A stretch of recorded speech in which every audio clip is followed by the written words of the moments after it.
Bom momento a todos que nos ouvem. Eu sou a Júlia e eu tô aqui com o Carlos e com a Sara, apresentando o podcast Ponte Dialógica. Um podcast que leva discussões sobre arte, cultura e algumas de nossas reflexões randômicas até o conforto ou o caos da sua casa, ou até onde você estiver. Aqui, nosso objetivo é sempre trazer algum tema, uma ciência, uma área do conhecimento que se intersecciona com arte.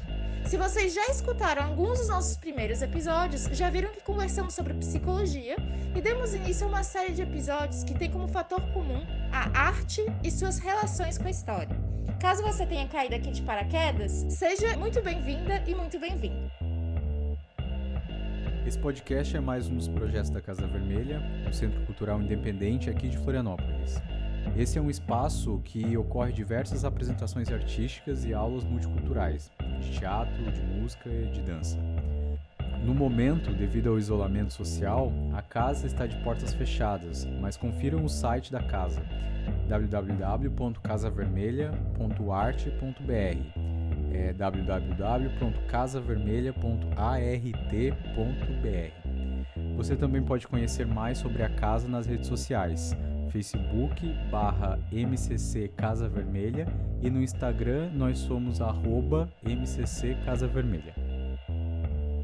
Esse podcast está sendo gravado durante a quarentena da pandemia Covid-19. Portanto, estamos gravando à distância e cada um em sua casa. Caso você o escute enquanto o isolamento ainda for uma medida necessária, esperamos que você também esteja em casa. Depois de terminar esse aqui, dá uma conferida nos outros e não se esqueça de compartilhar com aquele amigo que também ama falar sobre arte.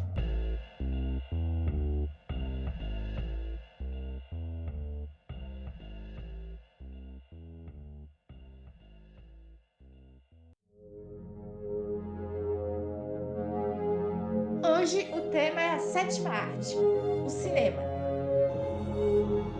e o gênero de terror.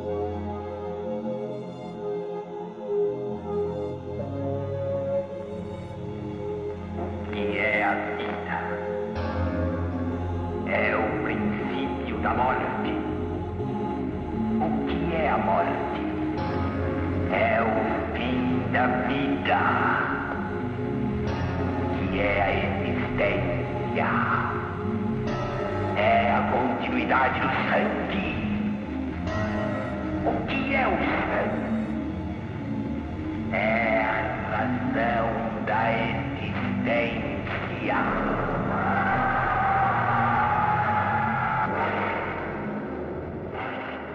O cinema, para além do entretenimento, como uma ferramenta de reflexão histórica e social sobre as narrativas, as imagens e as representações de certos grupos sociais. Conheçam a Rafa, que vai estar compondo a mesa conosco hoje.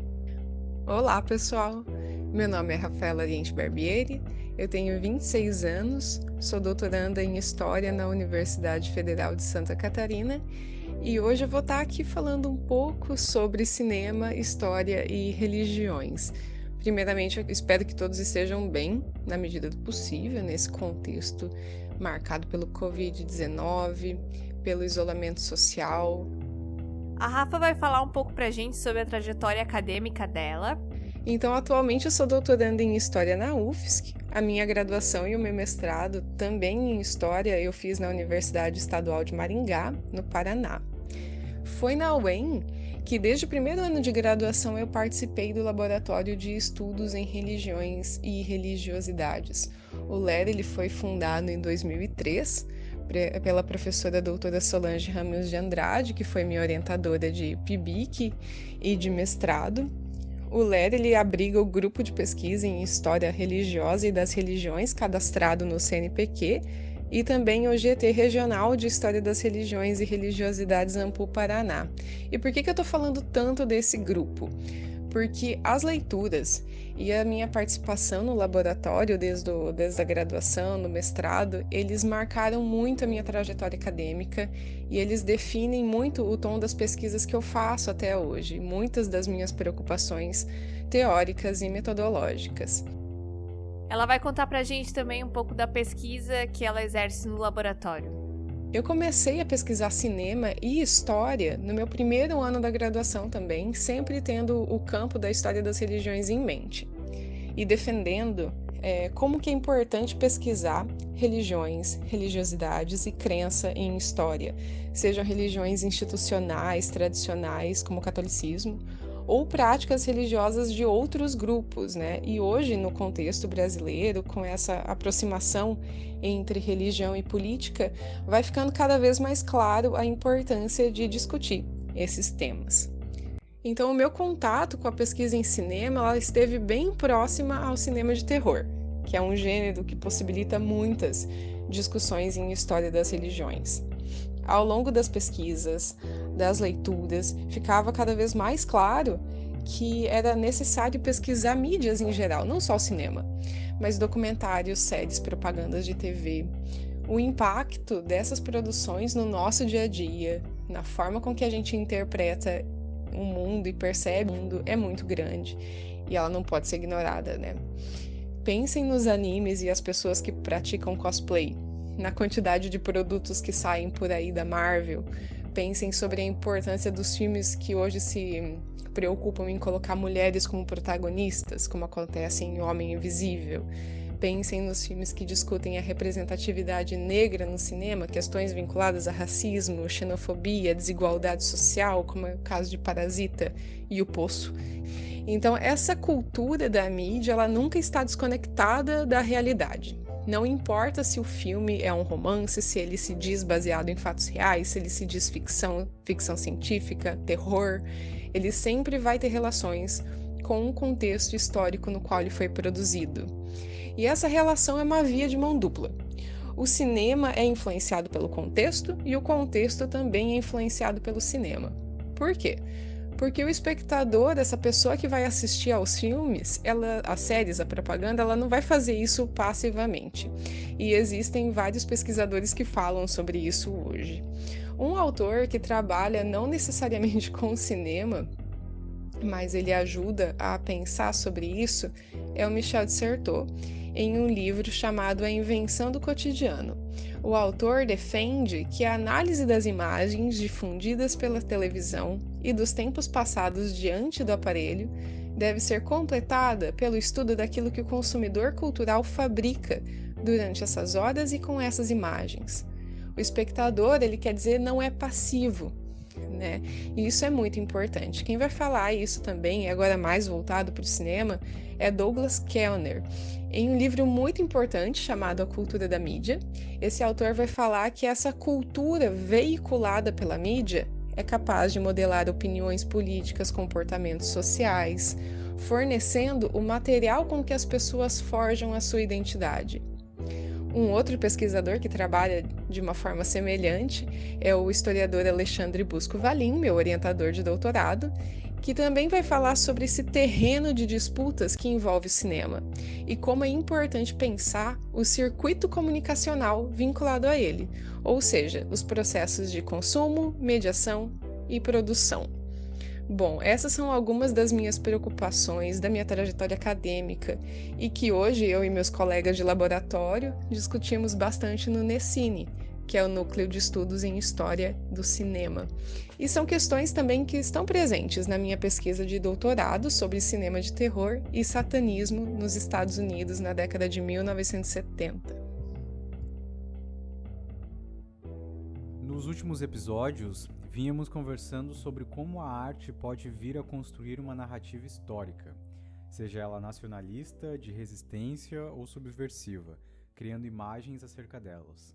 Como as narrativas cinematográficas podem nos influenciar em interpretações históricas?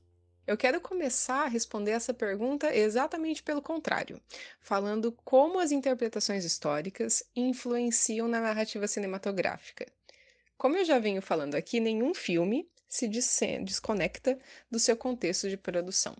Vamos pensar um pouco sobre os chamados filmes históricos, que buscam uma certa fidelidade com algum período histórico específico, algum personagem histórico mais específico ou evento delimitado.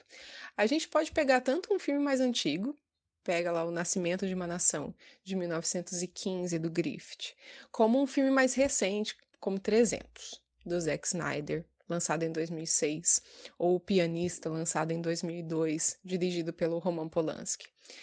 Apesar de estarem se baseando em um momento histórico ou utilizando conhecimento histórico para produzir suas narrativas, eles ainda assim têm que ser questionados, problematizados, porque eles sempre vão apresentar uma leitura da realidade. A gente costuma falar que os filmes não são inocentes. Eles possuem uma intenção, um ponto de vista a respeito da realidade. Nenhum filme ele é reflexo ou espelho da realidade, eles são construções. A gente só consegue perceber isso quando a gente se questiona sobre essas narrativas audiovisuais, nos deslocando daquela imersão e perguntando coisas do tipo: mas será mesmo que os guerreiros de Esparta tinham aqueles corpos todos definidos daquele jeito? Será que o cenário, o terreno era daquele jeito? Será que, pensando lá no pianista agora, que o personagem de fato passou por aquela cena que ele tenta desesperadamente abrir a lata de pepino em conserva e não consegue? São perguntas como essa que a gente pode começar a fazer, e a gente vai descobrir, por exemplo, que quem passou por essa situação com os pepinos foi o diretor Roman Polanski e não o pianista sobre quem ele conta a história no filme. Mas mais do que identificar esses equívocos históricos, entre aspas, é preciso compreender o porquê que eles são cometidos, qual que é a intenção, né? Nesse sentido, é interessante lembrar o que o Marcos Napolitano fala em um texto bastante conhecido sobre o uso do cinema em história. O mais importante é entender o porquê das adaptações, omissões, falsificações que são apresentadas em um filme. É por isso que quando um aluno pensa em trabalhar com um filme como 300, por exemplo, ele não vai estar trabalhando exatamente com a Batalha das Termópilas lá de 480 a.C., né? Ele precisa saber o que foi, ele precisa saber sobre o período, mas ele vai estar trabalhando com o contexto dos anos 2000. Como o diretor, o roteirista, em 2006, representa esse momento histórico. Se o historiador pegar a série Vikings para pesquisar, porque pode, ele vai estar trabalhando com o momento de produção da série, que é 2013. Né? Como que essas questões sobre mitologia são representadas em uma série de TV de 2013? Muitos desses cenários construídos pelos filmes, eles procuram instaurar essa ordem natural das coisas, né? Em uma narrativa ficcional.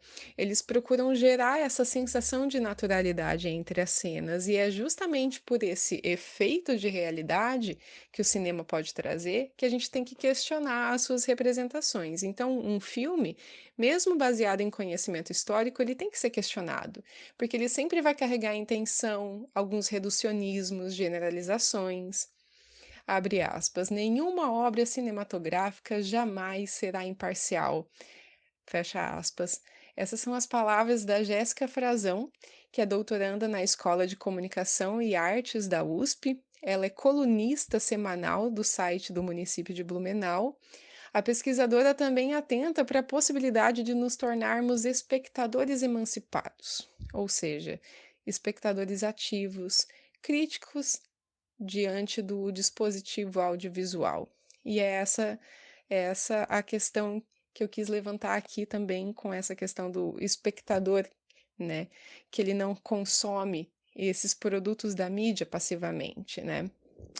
Então agora vamos inverter a pergunta. Como as narrativas cinematográficas podem influenciar em interpretações históricas? Elas podem ser o que a gente chama de fonte para o historiador. O pesquisador precisa de fontes para construir conhecimento, para pensar sobre um determinado período, formular reflexões acerca da história. O historiador pode usar papiros, jornais, revistas, artefatos, monumentos para pensar a história. E o cinema é fonte para o historiador, justamente porque ele carrega as marcas do contexto de produção. Os instrumentos para análise dessa fonte vão ser diferentes e próprios para ela, ou seja, ela possui uma metodologia de análise específica. Como a gente já vem falando aqui, então o filme traz essa leitura da realidade, e é justamente por isso que é possível pensar e produzir conhecimento histórico tendo filmes como fonte, sempre questionando ela, né? Os temas com os quais ela trabalha, questionando a forma com que ela lida com esses temas. A gente pode pegar uma série bem conhecida para pensar isso aqui. Friends. Friends é uma série estadunidense. A primeira temporada saiu em 1994. É interessante rever essa série com um olhar mais crítico. A gente vai notar que algumas piadas não fazem mais sentido para nós, que alguns comentários podem soar um pouco machistas e preconceituosos. A forma com que eles se vestem, o que é considerado moda, o corte de cabelo, tudo isso são marcas do contexto de produção, né? Então cabe ao historiador, por exemplo, questionar o que era compreendido como comédia naquela época. O que estava acontecendo no âmbito social dos Estados Unidos em 1990 e no âmbito político? Qual que é o sentido dessa comédia? Qual que era o caráter histórico do que é considerado passível de riso naquele momento? Isso pode ser o início da construção de um conhecimento histórico com base em uma série de TV, compreendida enquanto fonte e questionada sobre o olhar de um historiador. E essa postura crítica, questionadora em relação à fonte, vai nos guiar a hipóteses de pesquisa, teorias que vão ser desenvolvidas no decorrer do processo. Pensando agora em alguns trabalhos que problematizam, questionam filmes e quais são suas relações com o contexto, eu gosto de um trabalho da Maite Regina Vieira. Ela trabalha com o Drácula, um filme de terror lançado em 92. E eu quero destacar aqui um momento do filme que o Van Helsing recebe um telegrama e ele está no meio de uma aula. E a mensagem que ele lê diz o seguinte, abre aspas, o sangue e suas doenças, tais como a sífilis, nos interessam. O próprio nome doenças venéreas, as doenças de Vênus, imputam a elas origem divina. Envolvem problemas sexuais que dizem respeito às éticas e ideais da civilização cristã. De fato, a civilização e a sifilização avançaram juntas. Fecha aspas. O filme ele é baseado no livro do Bram Stoker, lançado em 1897, e tanto no livro quanto no filme, o vampirismo é tratado como doença, sendo necessária a ajuda de um médico para tratar a Lucy, personagem que foi mordida pelo Drácula. Uma das soluções para conter a doença é a transfusão de sangue, um método que estava sendo aperfeiçoado e testado no final do século XIX, quando o Bram Stoker escreveu o livro. Então, os filmes com os quais estamos trabalhando foi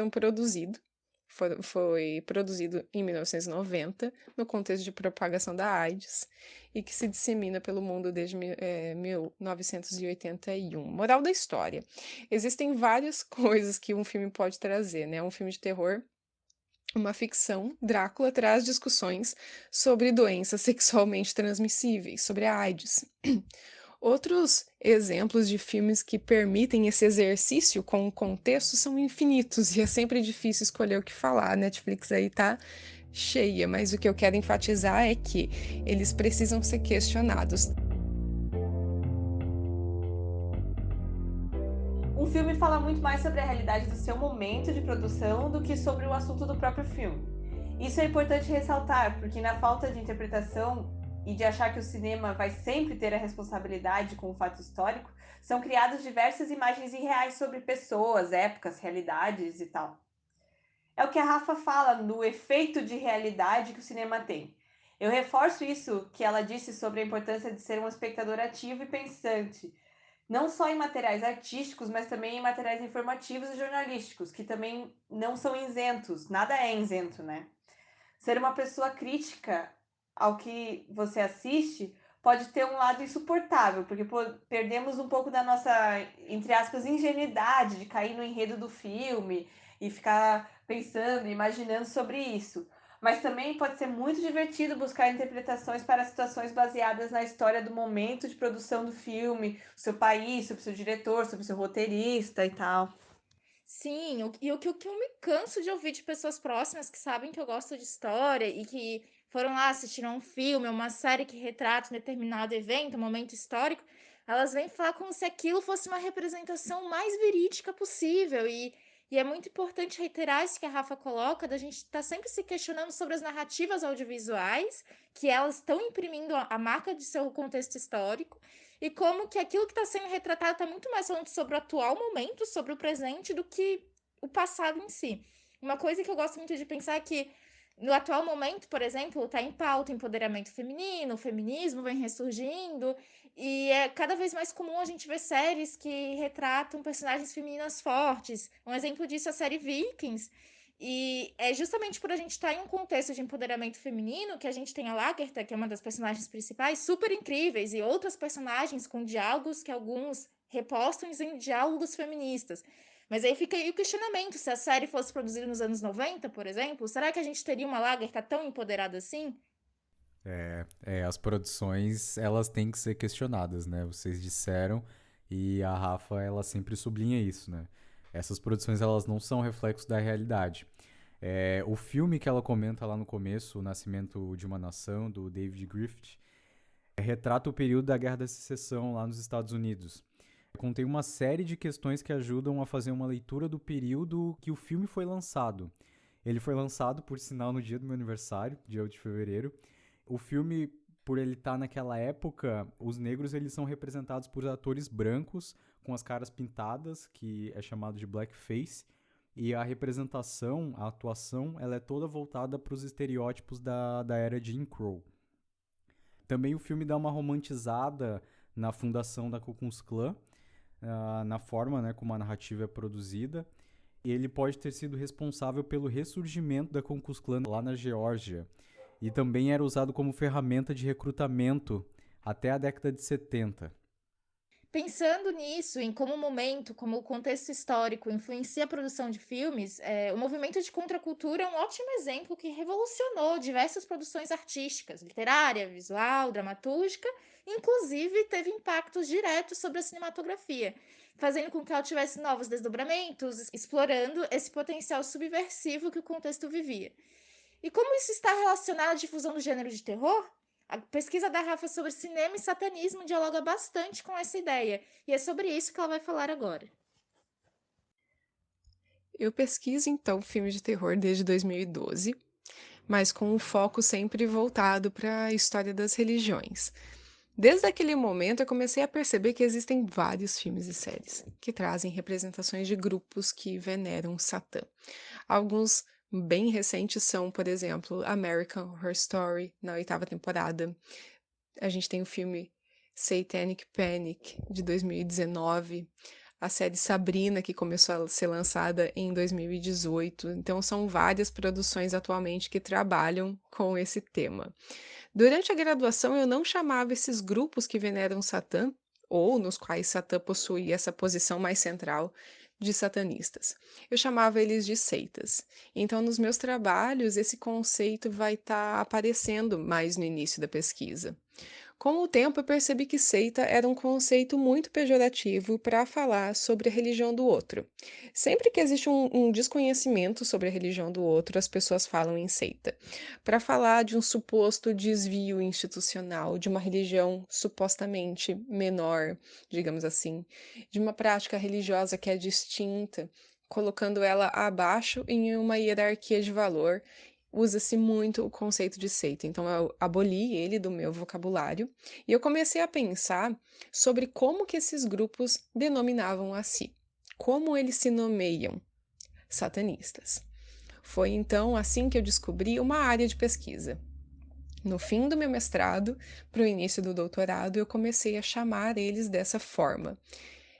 Eu acho importante dizer aqui que os filmes que eu estou citando, eles constroem representações do satanismo, do mesmo jeito que a gente estava falando antes, eles não são reflexo ou espelho da realidade. O que isso quer dizer? Que não dá para reduzir a prática dos grupos satanistas, que existem desde 1966 nos Estados Unidos, ao que é mostrado nos filmes. Não dá para reduzir a prática religiosa de um grupo à sua representação fílmica, e isso não só com o satanismo, né? A gente vai voltar a falar sobre isso. Satanismo não é algo homogêneo, eu acho que eu devo começar por aqui. Existem satanismos, e isso é um tema de pesquisa que vem sendo trabalhado já há algum tempo dentro do ambiente acadêmico, desde 1970. Existem trabalhos de sociologia que buscam entender esses novos movimentos religiosos que explodiram dentro do panorama da contracultura na década de 60. É só lá mais perto da década de 80 que o tema de pesquisa satanismo começa a ficar menos estereotipado e os pesquisadores se preocupam em falar, por exemplo, que venerar Satã não é o mesmo que venerar o mal. Em 1990, daí o negócio se ramifica ao infinito com a internet, facilita o contato entre as comunidades satanistas. Então, hoje, existem trabalhos de peso dentro do ambiente acadêmico que trabalham com o satanismo moderno. Eu vou estar citando o nome de alguns deles. Eles não têm tradução para o português, infelizmente, mas são pesquisadores que estão vinculados à área de história das religiões, história, sociologia. Um deles é o Children of Lucifer, do Ruben Van Lurik. Outro de um italiano chamado Massimo Introvini, Satanism: A Social History. E também uma coletânea de artigos que fala sobre o assunto é The Devil's Party, que é organizado inclusive por um historiador, Per Fexneld. Então, existem grupos satanistas que afirmam a existência de Satã, Diabo ou Lúcifer, enquanto outros percebem a figura de Satã de forma metafórica, como um símbolo de rebeldia, inseridos numa tradição literária que vai levar a gente até John Milton e o Anjo Rebelde. É melhor reinar no inferno do que servir no céu, são as palavras do Milton em Paraíso Perdido, em 1667. Um pouco mais adiante do John Milton, os autores que trabalham com satanismo moderno identificam uma releitura positiva de Satã em várias produções literárias românticas. Satã não é mais percebido só como uma figura de medo, mas também de identificação. Existem pessoas que podem se identificar com a figura e formar grupos, né, e venerá-lo. O que influencia esse desenvolvimento dessa pluralidade de satanismos antes e depois de 1966. Então, a gente vai ter satanismo teísta, não teísta, existem várias outras classificações, mas eu estou falando disso aqui porque é importante lembrar que não existe só uma forma de satanismo. A primeira vez que se teve na história a formação de um grupo mais organizado, com uma instituição, uma igreja, foi em 66, nos Estados Unidos. Foi lá que o Anton LaVey fundou a Igreja de Satã. Os grupos satanistas posteriores, até hoje, possuem influências diretas ou indiretas do grupo, seja na organização dos fundamentos da crença ou da própria utilização desse campo aberto pela Igreja de Satã, né? O grupo do LaVey, ele permaneceu atuando em 60, em 70, ele se expandiu, e daí ocorrem cismas e alguns conflitos dentro do grupo, né? Alguns deles vinculados a essa ideia da existência ou não de Satã, por exemplo. Era um pouco ambíguo a forma que o LaVey se posicionava em 1960, mas em 70 ele se centra em compreender Satã de forma metafórica. Outros conflitos dentro do grupo são, por exemplo, em relação a posicionamento político. O LaVey tinha origem judaica e outros membros do grupo também, ao mesmo tempo que existiam membros conectados com grupos neonazistas, e isso deu muito problema. Um dos principais cismas dentro da igreja de Satã é a formação do Templo de Sete, por um ex-integrante chamado Michael Aquino. Aquele pesquisador italiano que eu citei anteriormente, o Massimo Introvini, ele fala sobre essa conexão forte do nazismo com o Templo de Sete, que também compreende Satã não de forma metafórica, mas como real, que se manifesta e que é possível ter acesso por meio do ritual. Esse grupo também acaba gerando cismas e assim por diante. Toda essa movimentação do satanismo influencia no cinema. O Anton LaVey e o Michael Aquino, em 1970, eles foram consultores técnicos de vários filmes de terror, como é o caso da Chuva do Diabo, Asilo de Satã, Invocação do Meu Irmão Demônio. Eu estou traduzindo aqui os títulos porque muitos deles não têm tradução para o português. Essa movimentação, então, de crenças influencia o cinema do gênero de terror, né, em 60. Durante o meu mestrado, eu trabalhei com O Bebê de Rosemary, que também é influenciado por esse contexto. Daí, na sequência, a gente tem As Bodas de Satã, A Maldição do Altar Escarlate. Daí, em 70, Valsa para Mefisto, A Irmandade de Satã, Asilo de Satã, Legado de Satã, A Chuva do Diabo, A Profecia, O Exorcista. São todos filmes influenciados por esse contexto de desenvolvimento do satanismo moderno. E eu entendo esses filmes da década de 70 como fonte, né? Questionando essas representações, o que elas têm a ver com o contexto, qual é o sentido dessas representações, né? E que discussões que eu posso fazer pensando teoricamente cinema de terror e história das religiões, né? Antes parecia ser um negócio distante falar sobre satanismo dentro da universidade, mas hoje cada vez mais parece que o tema tem voltado. Existe um grupo bastante atuante hoje nos Estados Unidos, que é o Templo de Satã. Ele é um grupo de satanismo não teísta e que percebe o Satã de uma forma metafórica, enquanto esse símbolo de rebeldia. O grupo trava debates políticos sobre a importância da laicidade no Estado, direito das mulheres, liberdade religiosa e outros assuntos de cunho político e social. O Templo de Satã processou a Netflix pela série Sabrina. Eu não sei quem assistiu lembra que tem uma imagem do Baphomet em várias cenas, e aquele Baphomet que aparece, dessa figura andrógena com um braço levantado e o outro apontado para baixo, ela não é a imagem que está em domínio público, é uma imagem com direitos autorais, feita pelo Templo de Satã e que a Netflix usou sem autorização. Então, o Templo de Satã processou a Netflix. O mesmo grupo, ele lançou um documentário em 2019 que se chama Hail Satan, que conta como que se deu a formação do grupo, como que eles se localizam dentro desse debate de satanismo moderno, quais são esses outros embates políticos que eles travam. Então, é um assunto que tem voltado, que tem se tornado um pouco mais visível na mídia. E existem muitos outros grupos satanistas hoje. A Igreja de Satã, lá de 66, ela ainda existe, ela é ativa, tem um site oficial, tem conta no Instagram, no Twitter. O Templo de Satã também está nas redes sociais, o Templo de Sete também, e assim por diante. Então, essa é a atualidade da pesquisa que eu faço. A gente sempre tem essa preocupação em localizar e discutir a importância das pesquisas que a gente está fazendo em história, né? Qual que é a importância atual delas. E essa movimentação no panorama religioso hoje justifica, então, eu estar pesquisando o satanismo na década de 70 nos Estados Unidos. Tem muitos vínculos com a atualidade. É a continuidade do sangue. O que é o sangue? É a razão da existência. Não dá para tomar as representações cinematográficas como uma representação da realidade.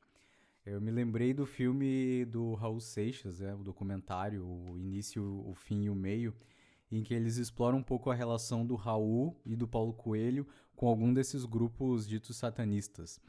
Inclusive, tem uma entrevista com um integrante dessa organização, onde ele fala sobre a lei de Telema, o faça o que tu queres, que há de ser o todo da lei. O conteúdo que o Raul e o Paulo Coelho exploraram nas letras e também foram muito importantes para a estruturação da sociedade alternativa. Por incrível que pareça, e agora eu me sinto muito ingênua por não ter feito essa ligação óbvia, eu nunca refleti sobre isso da religião estar tão presente nos filmes de terror, né? E parece até que é uma das temáticas principais dos filmes de terror, por estar nesse universo místico, assim, né? Eu adoro um filme de terror, eu gosto de filme de terror. Quando eu era mais nova, eu não conseguia ver filme de terror. Hoje eu adoro, inclusive, quanto mais perturbada eu fico depois de assistir um filme de terror, mais eu indico ele. E o filme de terror tem sempre essas figuras alegóricas, né? Tipo bruxa, demônio, fada, etc. Inclusive, um dia lá na Casa Vermelha a gente estava conversando sobre o que é um filme de terror, o que é o filme de terror. E aí a gente ficou pensando sobre filmes de horror e filmes de terror. Filmes de horror é essa coisa desse filme que te causa desconforto, que assassinato, não sei o que lá. E filme de terror são esses filmes que tem esses monstros, bruxas, fadas. E aí, pensando nessas imagens, a gente gostaria de saber um pouco sobre essa construção dessas figuras no imaginário social. E a Rafa falou um pouco sobre isso pra gente. Novamente, quero inverter a pergunta, subverter, e pensar o cinema nessa via de mão dupla, né, que a gente vem comentando, onde ele é produzido em um contexto e também influencia e tem impacto nesse mesmo contexto. Essas imagens a respeito de bruxas, demônios, fadas que circulam no cinema, e agora eu quero pensar um pouco no cinema de terror, são construções históricas, no sentido que elas não nasceram hoje, mas foram sendo construídas ao longo do tempo e sob a visão de determinados grupos. Essas construções carregam as marcas do presente de produção dos filmes, mas também remetem a processos históricos de mais longa data. Por exemplo, a figura da bruxa não foi criada hoje e ela vai ter inúmeras representações no cinema. Se, por exemplo, a gente lembrar do filme lançado em 1922, Hexan, A Feitiçaria através dos Tempos. Ele é um filme sueco. Nós vamos encontrar uma bruxa que causa doenças e que beija o ânus do diabo para afirmar um pacto durante o sabá. O filme do Benjamin Christensen traz uma visão a respeito da bruxaria que pode ser encontrada lá no século XV, em um contexto europeu que, por exemplo, lutava contra as chamadas heresias.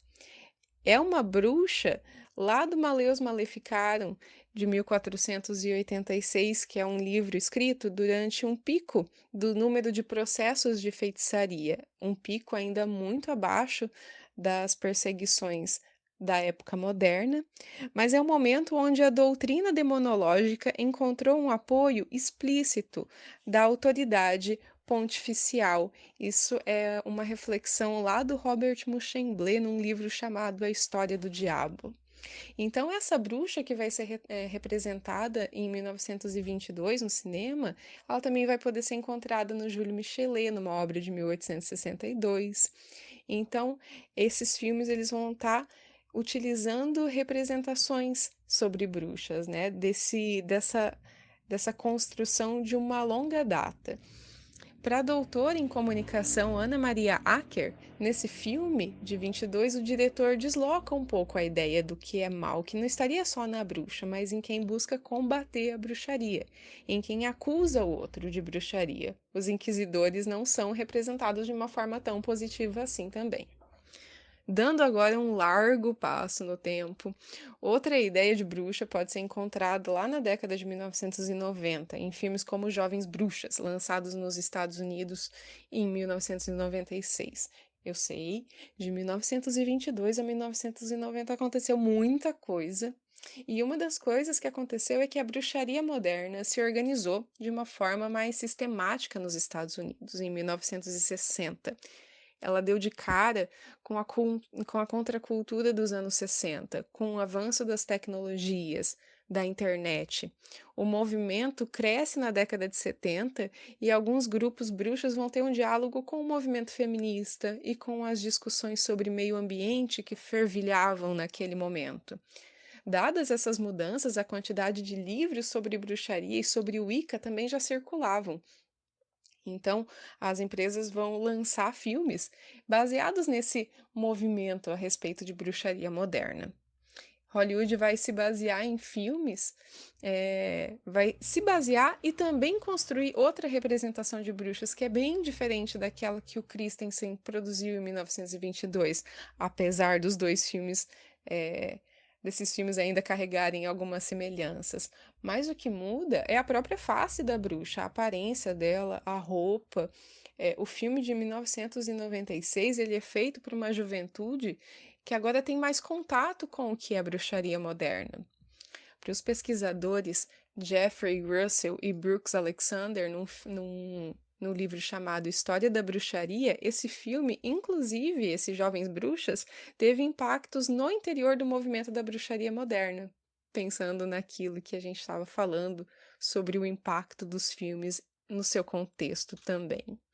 Isso significa que a bruxa nunca mais vai ser representada nos moldes do fim da Idade Média, do início da modernidade?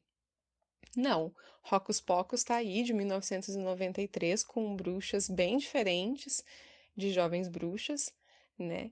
Mas os filmes retomam esses estereótipos com distintas funções e intenções, né? Na onda de jovens bruxas, a gente vai ter Sabrina, Aprendiz de Feiticeira, que é uma Sabrina bem diferente da Sabrina da série distribuída pela Netflix. São bruxas para públicos diferentes e que dialogam com gêneros cinematográficos diferentes também, e com intenções, e se utilizam de outras percepções historicamente construídas a respeito das bruxas. Se formos para a bruxa para o filme lançado em 2015, a gente vai encontrar outra representação. Se a gente for para Maria e João, que é um filme lançado em 2020, a gente vai encontrar uma bruxa diferente, inclusive com a qual a gente consegue se identificar, né? Esses filmes mais recentes trazem personagens que a gente consegue se identificar e que geralmente seriam personagens, inclusive, de medo, né? Figuras de medo. Esses filmes, eles também estão discutindo, por exemplo, preconceitos em relação ao corpo e à sexualidade feminina. E são filmes com temas usados para discutir questões sociais. Muitos filmes de terror usam essas figuras historicamente construídas, que inclusive compõem a crença de outros grupos. A gente estava aqui falando da bruxaria moderna, que é real, é uma religião, né? As pessoas se denominam bruxas. Satã não é ficção para muita gente, magia não é ficção, então essas coisas também precisam ser pensadas. E esses filmes de terror que lidam com isso, com essas imagens, eles são até certo ponto subversivos por trazerem leituras que perturbam o status quo da realidade e questionam, subvertem, mas até outro ponto eles não necessariamente o são. É interessante destacar aqui uma passagem do livro Expressões do Horror, escrito sobre cinema de terror contemporâneo.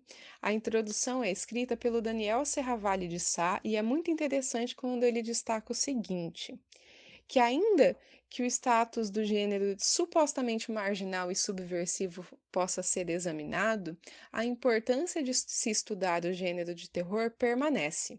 E mais do que isso, se faz necessária em épocas de crise como a que vivemos.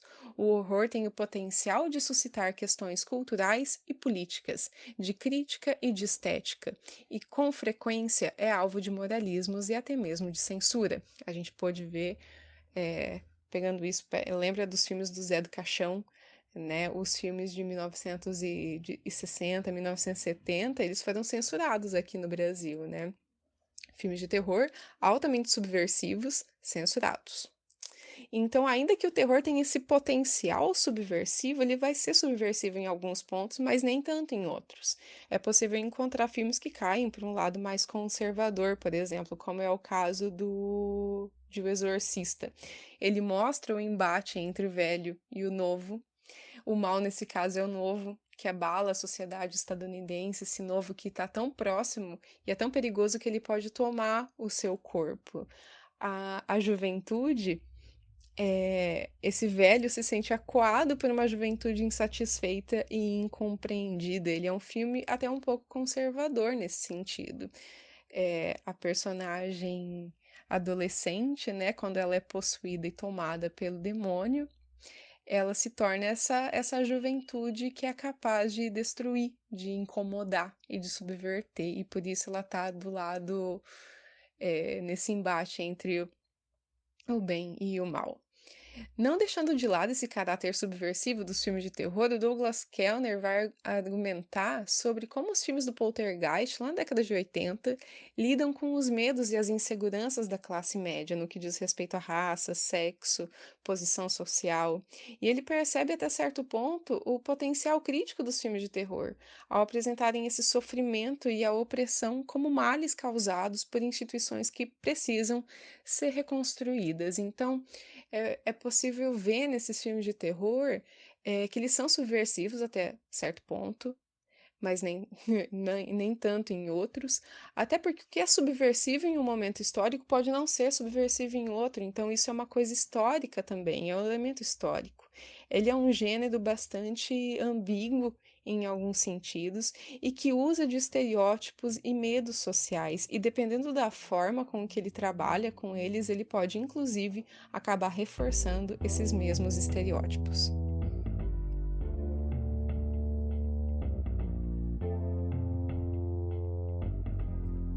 Acho muito massa como ela inverte os papéis das perguntas que a gente fez para ela, que faz muito sentido mesmo. Talvez a arte imita a vida mais do que a gente pensa, né? Uma coisa que eu percebo muito sobre esse conceito de bruxa, que realmente, atualmente, parece muito cool ser bruxona. Claro, existem as pessoas que levam isso como lifestyle, ou pessoas Wicca, ou pessoas que realmente pesquisaram sobre isso. Mas para além disso, tem diversas meninas e meninos, mas na maioria das vezes são meninas, meio desavisadas pela internet, que adoram dizer que são bruxas. As netas de bruxas que a fogueira não pôde queimar, essas coisas assim. E aí tu vai olhar, o sobrenome da pessoa é tipo, é sobrenome de família escravocrata do Brasil, que é bem coerente, sabe? Se a gente for pensar em quem são as bruxas e quem eram as bruxas nas épocas antigas, né? Eu simplesmente amo tudo isso que a Rafa fala. Adoro o fato também que ela é conhecida como Rafa Satã entre o pessoal do grupo lá de pesquisa dela. E é muito legal tudo isso que ela pontuou de como essas representações bruxólicas, místicas, elas vão mudando de acordo com as demandas, os conflitos, de acordo com o clima do tempo presente. E o cinema utilizando o terror e seu possível potencial subversivo para retratar, para denunciar um conflito, seja ele moral, ético, psicológico, enfim, do momento presente.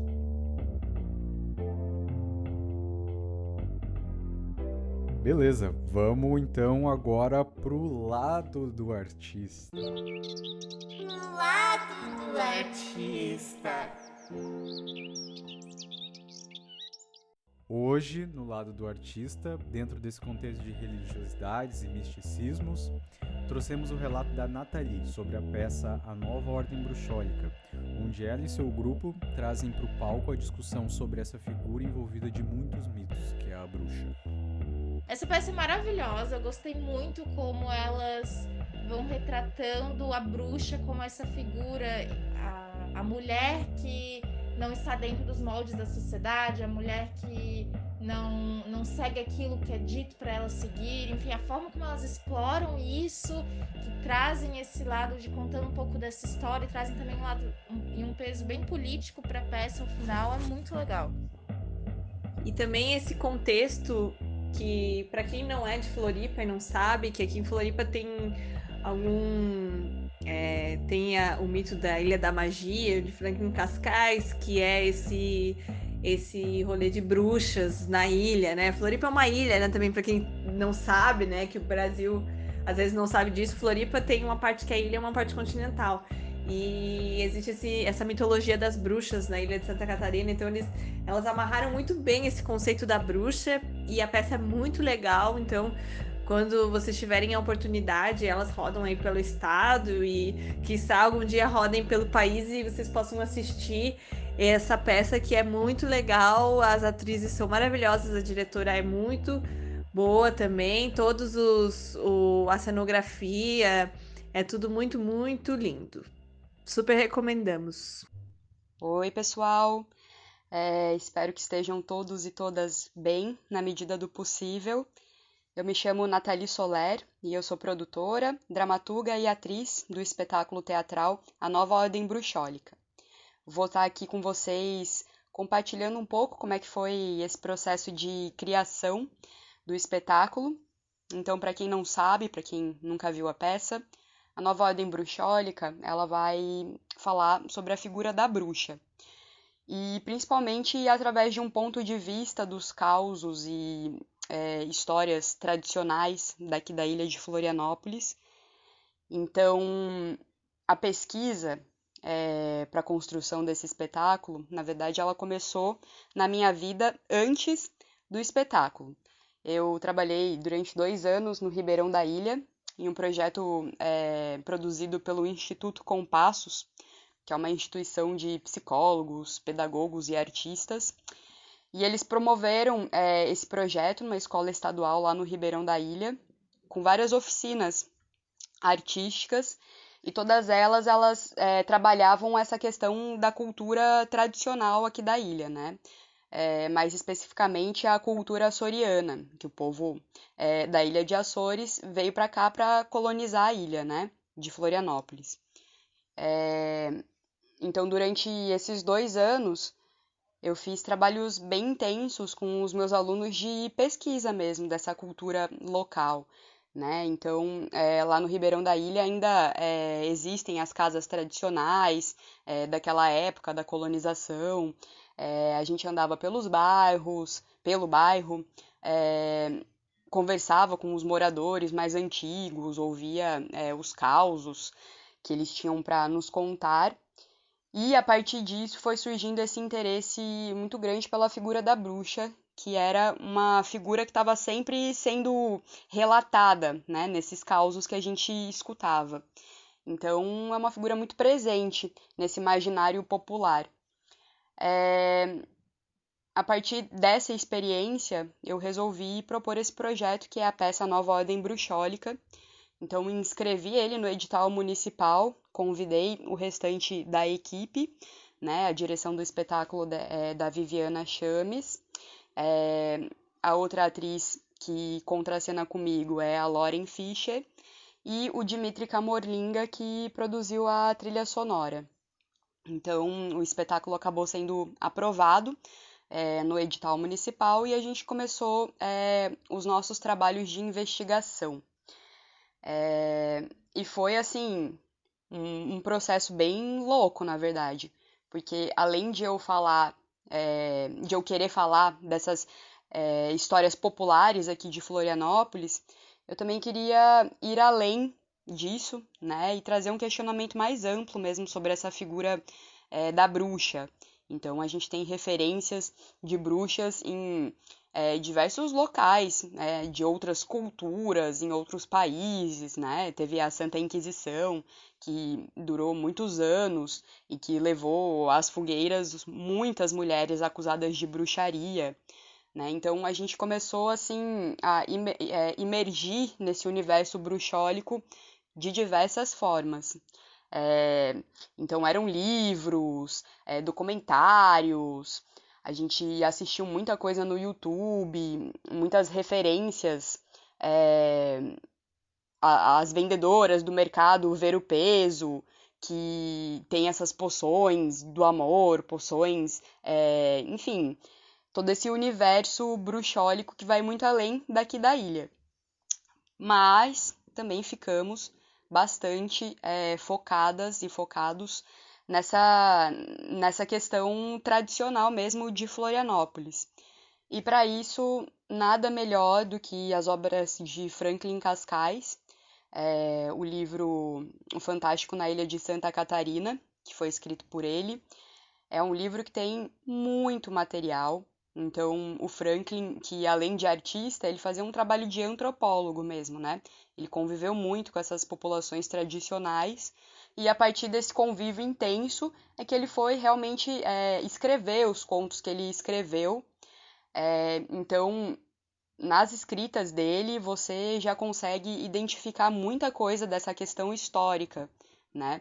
Principalmente porque, os causos bruxólicos, eles estão sempre inseridos em um contexto passado, assim, né? Então, esses causos, eles eram muito presentes aqui na ilha, são até hoje, mas eles eram muito presentes principalmente em épocas passadas, quando a ilha não era muito colonizada, quando não existia luz elétrica ou não existia uma facilidade de deslocamento entre um bairro e outro, né? Estradas. Então, acho que dentro desse contexto, essas histórias elas podiam ser muito mais sombrias do que elas são hoje. Então, a gente se baseou muito nesse livro, porque ali traz muita coisa mesmo. Desde os contextos onde essas histórias estavam inseridas. Então, era a vida do pescador, ou a família do pescador, e daí a bruxa seria uma parente que vem fazer uma visita, ou então outras histórias, como, por exemplo, os bailes embaixo das tarrafas, como o Franklin descreve. E fora o material do Franklin, outra obra que foi bastante importante para a gente nessa questão histórica e cultural foi o livro Brumas da Ilha, da Bianca Furtado, que daí realmente ela vai contar histórias bruxólicas dessas mulheres que viviam no arquipélago de Açores, né, que pertence a Portugal, e que de alguma forma vieram para Florianópolis nessa época aí de colonização, né? E são mulheres bruxas, e daí ela vai descrever, assim, né, num misto de uma coisa documental ao mesmo tempo, mas também ficcional, né? Não estou dizendo que tudo que ela escreve ali é a realidade, mas também tem muita coisa que contextualiza a realidade. Então, foi muito legal ler esse livro, é muito bonito, indico para quem quiser ler Brumas da Ilha. E a partir de todas essas referências, né, a gente também foi atrás das benzedeiras daqui da ilha, escutamos elas falarem, colhemos muito material nesse sentido, né? Então, assim, colher material foi uma coisa que a gente fez muito. Até que chegou um momento que foi muito difícil organizar isso em cena mesmo, né? Porque a gente tinha tanta coisa, a gente queria falar sobre tanta coisa e era uma peça de teatro só. Então eu acabei entrando nessa função da dramaturgia para poder organizar mesmo todo esse material que a gente tinha coletado e pesquisado e vivenciado. Então, no fim, acabei optando por organizar tudo em cenas que acontecem de maneira separada, né? São, digamos assim, 4 capítulos, a minha dramaturgia, a nossa dramaturgia, e cada capítulo vai ter um ponto de vista sobre a figura da bruxa, né? O primeiro capítulo, ele é um capítulo que apresenta para o espectador o livro Malus Maleficarum, que foi um livro que foi escrito por inquisidores da Igreja Católica em 1484, e é um livro que relata, enfim, vários julgamentos de mulheres que foram acusadas de bruxaria, e a gente pode perceber, assim, pelo livro, que tem muitos argumentos completamente absurdos que foram apresentados contra essas mulheres, hoje considerados absurdos, né? Naquela época, pelo visto, não eram considerados dessa forma. O segundo capítulo é um conto do Franklin Cascais, que chama Eleições Bruxólicas, que vai fazer um paralelo entre essa figura da ruindade da bruxa com a figura da ruindade de um político que vem visitar a ilha em troca de votos, e ele faz promessas muito mentirosas, né? Então, para retratar realmente, né, onde é que o imaginário popular vai colocar essa figura da ruindade, né, na mulher, mas não necessariamente, na realidade, essa figura da ruindade está na mulher, né, como a gente pode ver nesse conto aí do Franklin, Eleições Bruxólicas, é o político, né, que traz a figura da ruindade, mas que no imaginário popular vai ser retratado pela bruxa, digamos assim. O terceiro capítulo é um capítulo bem lúdico e poético, baseado nesse livro Brumas da Ilha, da Bianca Furtado.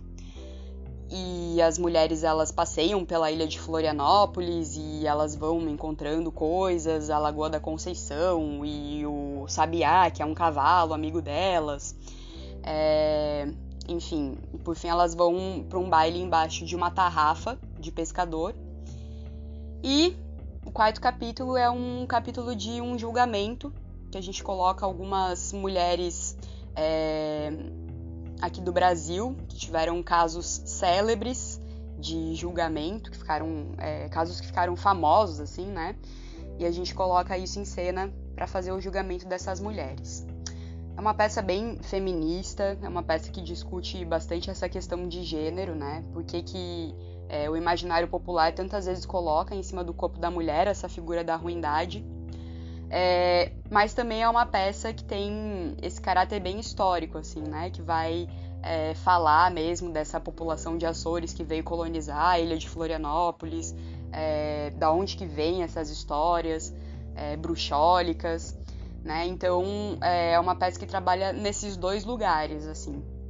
E Enfim, espero que vocês sintam curiosidade para nos assistir quando toda essa situação de pandemia acabar. E muito obrigada pelo convite. Um abraço. Indicação para as indicações. Vai lá, Júlia, qual que é a tua indicação para hoje?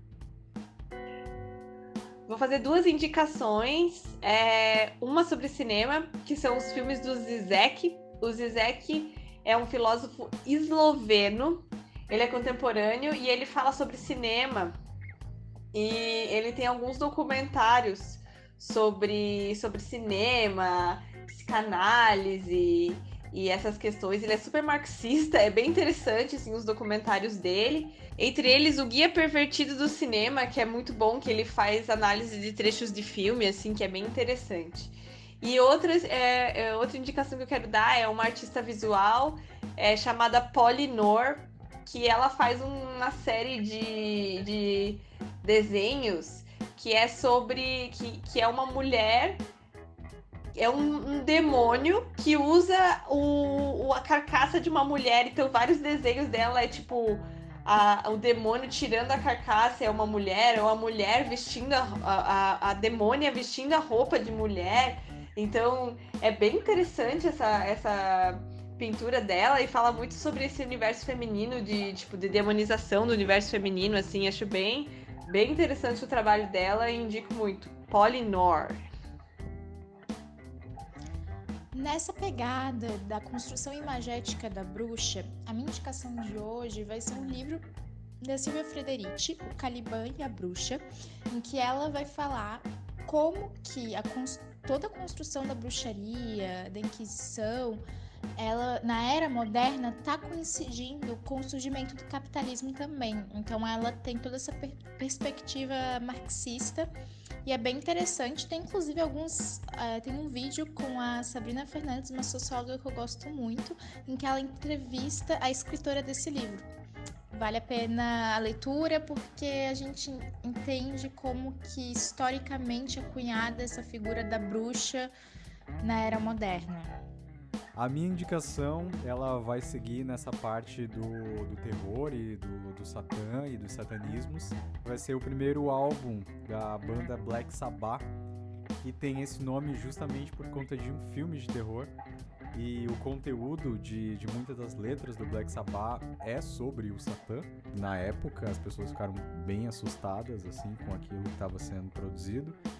E, bom, foi uma banda que repercutiu bastante e eu acho que é uma boa indicação. Primeiro disco do Black Sabbath. E eu sou incapaz de indicar um filme, não consigo escolher, senão vou falar Midsommar. E Midsommar dá pra discutir muita coisa, muitos estereótipos, neopaganismo, neonazismo, ó. Tá aí, vamos pensar isso daí. Mas para quem quer conhecer um pouco sobre, por exemplo, bruxaria, que a gente estava discutindo antes, né? E sobre essas temáticas que aparecem bastante nos filmes de terror, Diabo, né? Tem 3 livros que eu tô olhando agora para eles, que é a História do Medo no Ocidente, do Jean Delumeau, que é um livro muito importante para pensar essa historicidade do medo e como que ele é construído, medo de quê, de quem. A História da Bruxaria, do Jeffrey Russell e Brooks Alexander, que inclusive foi reeditada recentemente. É um livro que dá um panorama muito legal sobre o assunto. E o livro do Robert Muchemblé, Uma História do Diabo, séculos 11 a 20, que ele inclusive chega a falar de cinema também, que é um livro que passa, inclusive, por algumas questões que o Delumeau trata, mas aprofunda em outras. E fala mais de cinema. O recorte temporal do Delumeau é outro.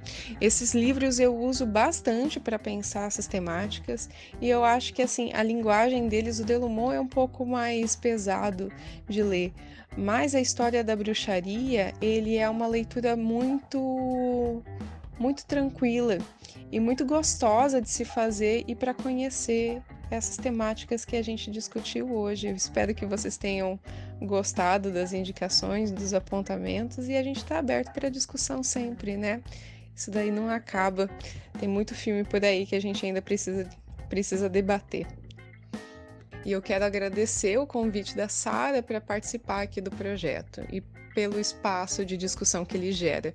Eu acho isso bastante importante, ainda mais nesse momento, né? Então, parabéns por essa iniciativa. Obrigada pela atenção de vocês, um abraço.